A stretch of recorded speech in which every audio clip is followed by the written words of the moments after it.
Law of diminishing marginal utility आज का हमारा टॉपिक है। बहुत ही इंपॉर्टेंट टॉपिक है, क्लास 11th माइक्रो इकोनॉमिक्स। इस वीडियो को पूरी आखिर तक देखिएगा, इसमें बहुत ज़्यादा टेक्निकल टर्म्स हैं। इसमें हम रिलेशनशिप भी पढ़ेंगे कि टी और एम यू का क्या है, ग्राफ भी पढ़ेंगे, इसमें हम टेबल भी बनाएंगे। तो बहुत ही इंपॉर्टेंट वीडियो है ये, और इसको देखिएगा पूरा। Law of diminishing marginal utility, हमने इसको लिखा है DMU, डिमिनिशिंग मार्जिनल यूटिलिटी। कोई चीज़ कम हो रही है, डिमिनिशिंग मीन्स कोई चीज़ डिक्रीज हो रही है। मार्जिनल यूटिलिटी डिक्रीज हो रही है, मार्जिनलिटी ऑफ मनी तरीके से। As the consumption of goods increased, ठीक है, मार्जिनल यूटिलिटी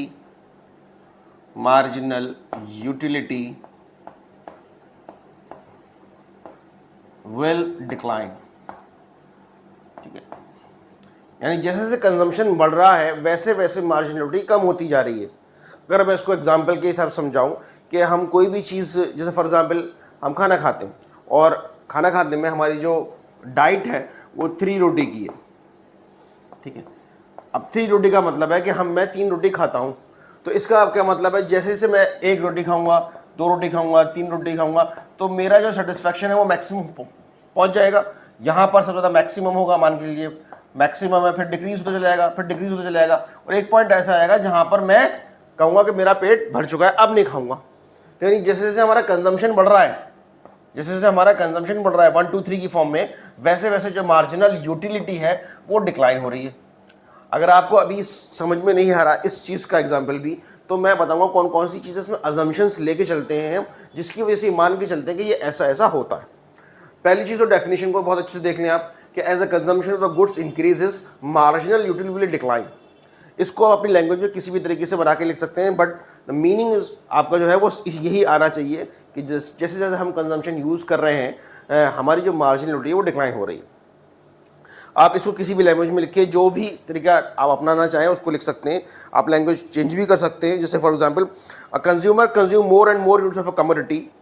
ठीक है, marginality drive from an additional unit goes on following. ठीक है, फ्रॉम एडिशनल यूनिट, जैसे हम एक यूनिट को ऐड कर रहे हैं, एक के बाद एक यूनिट को ऐड कर रहे हैं, वैसे वैसे जो मेरी मार्जिनल यूटिलिटी है वो डिक्लाइन होती जा रही है किसी भी चीज़ में, किसी भी फॉर्म में। ठीक है, अब अभी देखते हैं कौन कौन सी चीज़ें हम मानने चलते हैं कि मार्जिनल यूटिलिटी में होता है। ठीक है, उसको डिस्कस करते हैं। अजम्पशंस कि हम ये मान के चलते हैं क्या क्या चीज़ें इसमें हैं, नोट डाउन कर लीजिएगा आप लोग।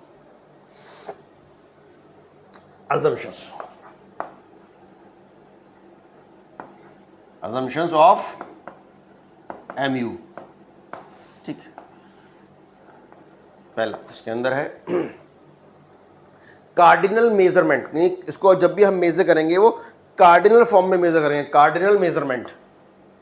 आप कहेंगे सर कार्डिनल क्या होता है? कार्डिनल मेजरमेंट, ठीक है, कार्डिनल मेजरमेंट यानी 1 2 3 की फॉर्म में। जैसे मैंने कहा था आपसे कंजम्पशन हो रहा है फर्स्ट नंबर पे, सेकंड नंबर पे, थर्ड नंबर पे, यानी 1 2 3 4 5 6 7 8 नंबर के फॉर्म में। और दूसरी वैल्यू होती है ऑर्डिनल, जो इसमें हम नहीं पढ़ेंगे, वो नेक्स्ट चैप्टर में पढ़ेंगे। तो जब भी हम मेजर करेंगे मार्जिनल यूटिलिटी को, तो हम कार्डिनल नंबर में मेजर करेंगे, यानी 1 2 3 फॉर्म में हम कंपेयर करेंगे। उसके बाद स्टैंडर्ड ऑफ मेजरमेंट, सेकेंड क्या है इसमें? Standard of measurement, standard of measurement यानी जब भी हम किसी चीज को कंपेयर करेंगे तो उसका एक स्टैंडर्ड होना चाहिए। अब मान के चलिए अगर हम पानी को मेजर कर रहे हैं, अब पानी हम ग्लास से पीते हैं तो हम ग्लास से मेजर करेंगे, ग्लास ऑफ वाटर, ठीक है, ना के स्पून ऑफ वाटर या ड्रॉप ऑफ वाटर से मेजर करेंगे। अब चम्मच से पानी पियेंगे तो हमें शाम हो जाएगी पीते पीते, या ड्रॉप से पानी पियेंगे तो शाम हो जाएगी पीते पीते। तो हम जिस चीज़ को मेजर करते हैं उसका साइज जो है स्टैंडर्ड होना चाहिए। ठीक है, थर्ड, ठीक है, कंटिन्यूस कंजम्पशन। क्या है कंटिन्यूस कंजम्पशन? कंटिन्यूस कंजम्पशन, ठीक है, ब्रेक नहीं होना चाहिए। फॉर एग्जांपल मैंने सुबह में रोटी खाई, फिर दोपहर में खा रहा हूं, तो जाहिर सी बात है इक्वल खा लूंगा, बराबर खा लूंगा। जो आप कोई भी वर्क कर रहे हो वो कंटिन्यूस फॉर्म में है, वो ब्रेक नहीं हो रहा। जैसे as more and more units of the consumed marginal will decline, यानी जो भी आप कंज्यूम कर रहे हो वो कंटिन्यूस फॉर्म में हो रहा है, चाहे वो आप आइसक्रीम खा रहे हो, चाहे वो रोटी खा रहे हो, चाहे आप मोबाइल यूज़ कर रहे हो, चाहे आप पढ़ाई कर रहे हो, कुछ भी वो कंटिन्यूस फॉर्म में, ब्रेक नहीं हो रहा वो। तो उस कंडीशन में जो हमारी मार्जिनल यूटिलिटी है वो डिक्लाइन होना शुरू हो जाएगी। नेक्स्ट है fixed income and price. Fixed income and price यानी जो प्राइस ऑफ द कमोडिटी है वो चेंज नहीं हो रहा और हमारी जो इनकम है वो चेंज नहीं हो रही। अगर दोनों चेंज हो जाएंगी तो ये वैलिड ही नहीं होगा। जाहिर सी बात है, अगर किसी चीज़ के प्राइस हो जाएंगे तो हम खरीदेंगे नहीं, या हम ये कम हो जाएंगे तो हम ज़्यादा खरीदेंगे, तो उस कंडीशन को हमने लिखा रिमेन कांस्टेंट, वो फिक्स रहेंगे। And the marginal utility of a rupee वो भी कांस्टेंट रहेगा। Marginal utility of a rupee वो भी कांस्टेंट रहेगा, यानी जो हमारा सेटिस्फेक्शन का लेवल है जो हमने मान के चला है MUM, जो भी हम सेटिस्फेक्शन मान के चलेंगे 3 यूटिल्स 4 यूटिल्स, वो भी हमारा कांस्टेंट रहेगा, वो चेंज नहीं होगा। तो ये कुछ अजम्पशंस हैं जो हम मान के चलते हैं जो law of diminishing marginal utility में वैलिड है। क्या क्या है दोबारा से मेजर करते हैं। कार्डिनल मेजरमेंट में हम उसको कंपेयर करेंगे जब भी करेंगे 1 2 3 की फॉर्म में, और स्टैंडर्ड ऑफ मेजरमेंट जब भी हम मेजर करेंगे, साइज हो या आपका कोई भी खाने पीने की चीज़ें हो, या लेंथ हो, विड्थ हो, या आपका कोई भी कह सकते हो आप किसी से कंपेयर कर रहे हो, वो सब चीज़ें वो स्टैंडर्ड सेट्स के हिसाब से होंगी। कंटिन्यूस कंजम्पशन होगा, आपका ब्रेक नहीं होगा कंजम्पशन के अंदर, वो कंटिन्यूसली होगा। प्राइस चेंज नहीं होंगे और आपकी इनकम चेंज नहीं होगी और मार्जिनल ऑफ मनी का सेटिस्फेक्शन चेंज नहीं होगा। अब इसकी टेबल बना लेते हैं और उसके बाद ग्राफ कर लेते हैं। ओके, अगर यहाँ तक कोई डाउट हो तो कमेंट में पूछ लीजिएगा, मैं बता दूंगा उसको।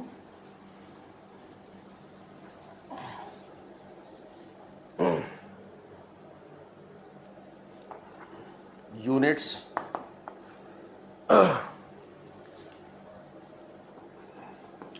Total utility and marginal utility.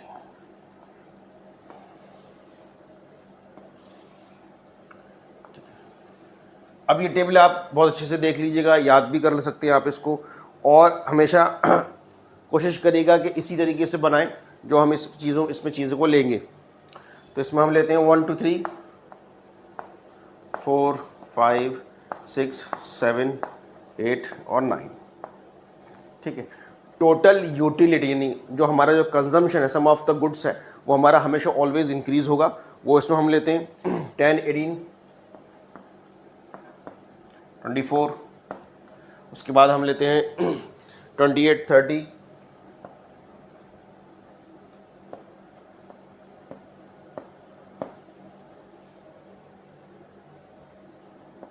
28 24 and comes to 18। ठीक है, ये कंजम्पशन है, यानी हमारा ये टोटल यूटिलिटी है, ये इंक्रीजिंग ऑर्डर में है। एक जगह आएगा जहाँ पर ये कांस्टेंट हो रही है या जिस पॉइंट पर, और उसके बाद वो डिक्रीज़ होना शुरू हो जाएगी, लेकिन वो हमेशा पॉजिटिव रहेगी।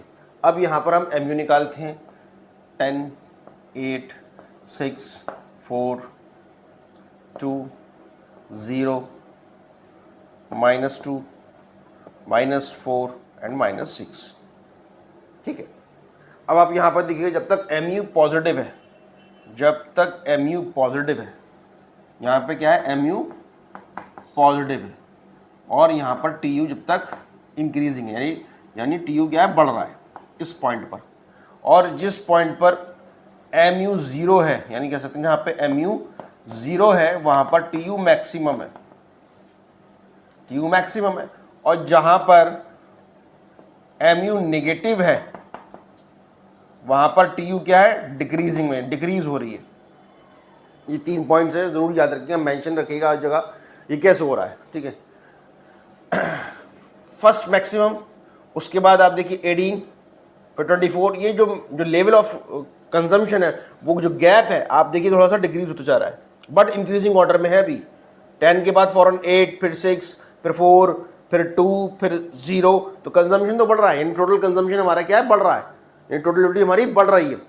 और वैसे ही फर्स्ट यूनिट से आप देखिए मार्जिनल यूटिलिटी डिक्लाइन होता, शुरुआत से ही डिक्लाइन होना शुरू हो गया। 10 8 6 4 2 0 -2 -4 -6, यानी इस पॉइंट पर जो हमारा सेटिस्फैक्शन है that is called maximum level पर है, और वहाँ पर MU हमारी 0 है, मतलब हमारा, आप एक तरीके का एग्जाम्पल दूँ, मैं खाने का एग्जाम्पल दूँ, तो हमारा जो पेट है वो पूरी तरीके से भर चुका है। जैसे ही हम नेक्स्ट स्टेप लेंगे तो हम वोमिटिंग कर सकते हैं, हमारी तबीयत खराब हो सकती है, तो वो क्या है, निगेटिव में चला गया हमारा सेटिस्फैक्शन। अब हमें नहीं लेना, किसी भी चीज़ का यूज़ नहीं करना जो भी हम कंजम्पशन कर रहे हैं।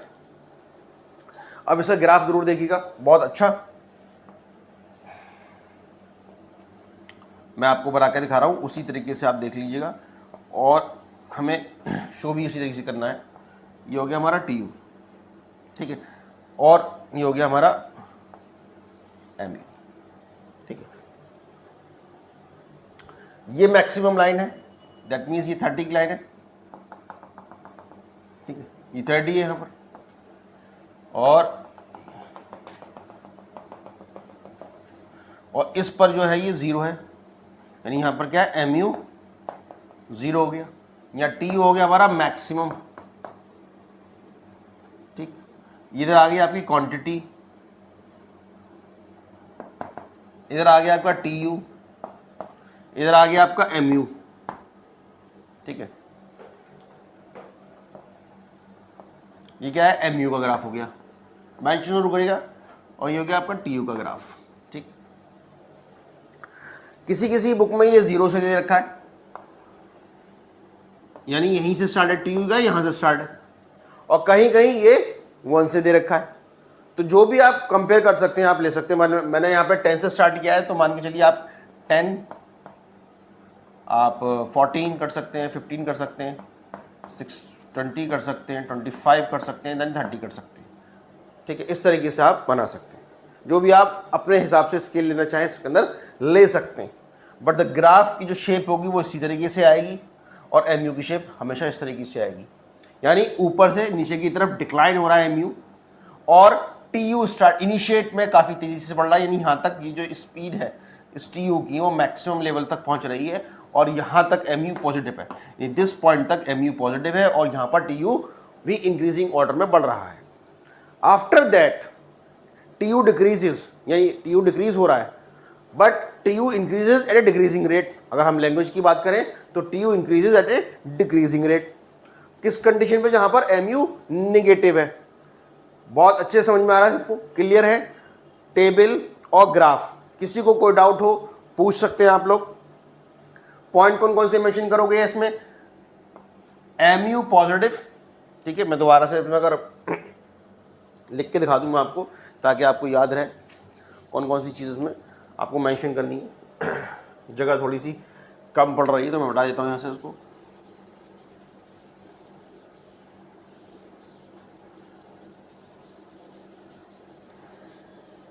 ठीक है।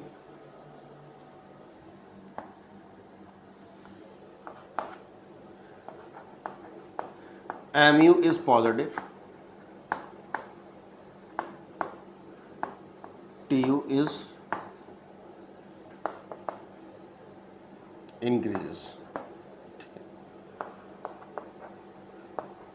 when mu is 0, tu is maximum,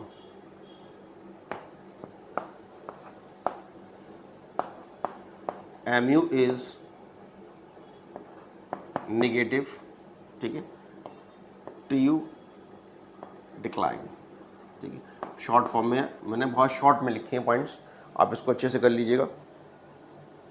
अगर हमसे ही पूछा जाए कि टी यू का रोल क्या है, तो आप टी यू कह सकते हैं, यहाँ पर टी यू को पहले ला सकते हैं कि T U is increases, M U is positive, T U is maximum and M U is equal to 0, when T U is declining M U is negative. तो हम इस तरीके से भी लिख सकते हैं, सिर्फ लैंग्वेज का फ़र्क है।